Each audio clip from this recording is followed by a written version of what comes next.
Major new questions about North Korea after President Trump spoke about plans to meet leader Kim Jong-un this year, dropping a startling detail. Mr. President, are you exchanging written letters with Kim Jong-un? Can't tell you that. But I get along with him. And you know what? The fact that I get along with him, that's a good thing, not a bad thing. He has 57 very powerful nuclear weapons. Should have never allowed it to happen. They should have never allowed it. If I were president, I wouldn't have allowed it. But he's got them. I get along with him very well. You can't let Iran have a nuclear weapon.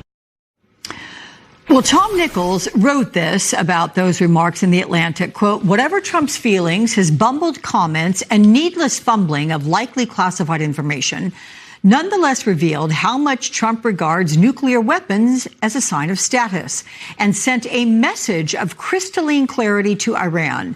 Nuclear deterrence, even with only a few bombs, works.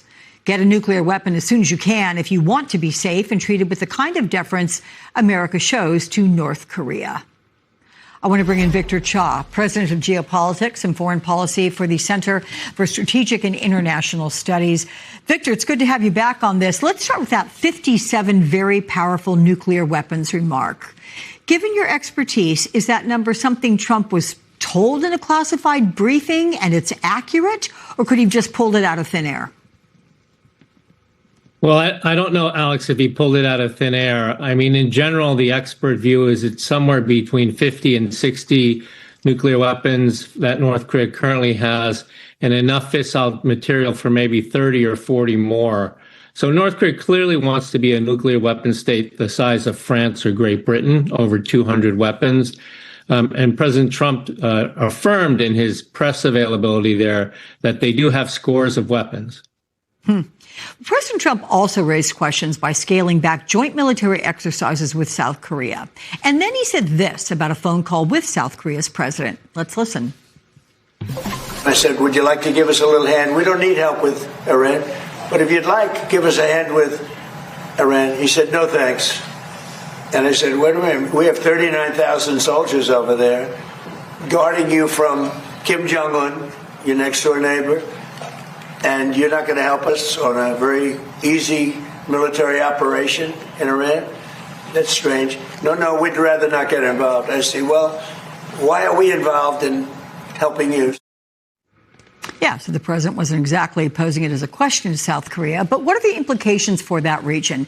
Is this a signal to Kim that Trump is not happy with South Korea? And if so, what could North Korea do with that interpretation? Well, certainly in that Oval Office room briefing, he did say a lot of bad things about South Korea and about the alliance with South Korea. In the past, South Korea has worked with the United States out of region. They had the third largest ground contingent in Iraq. They had peacekeeping operations in Afghanistan.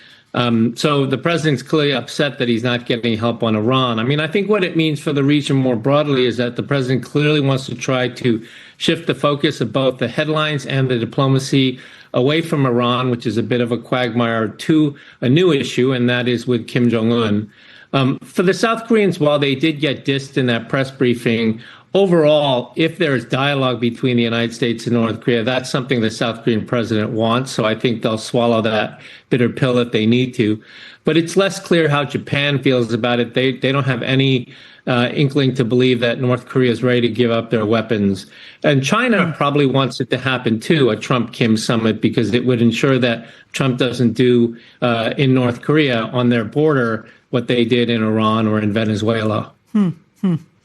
Well, Tom Nichols suggests in his article that Trump's comments send the message to Iran that pursuing a nuclear weapon is worth it because it changes the way you're treated.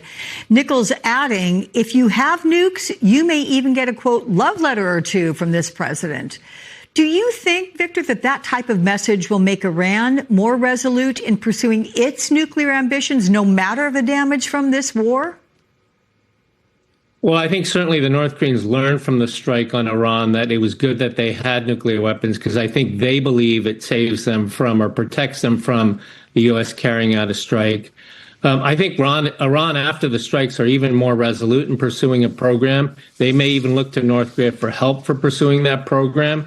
And at the same time, if diplomacy between Trump and Kim actually works out, that will actually cause Iran to feel less compunction to give in to military pressure from the United States and to try to hold out for a similar diplomatic solution.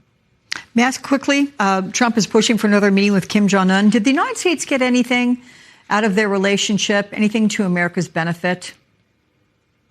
There was no big agreement on denuclearization, but we did see a downturn in North Korea's weapons demonstrations during the first Trump administration.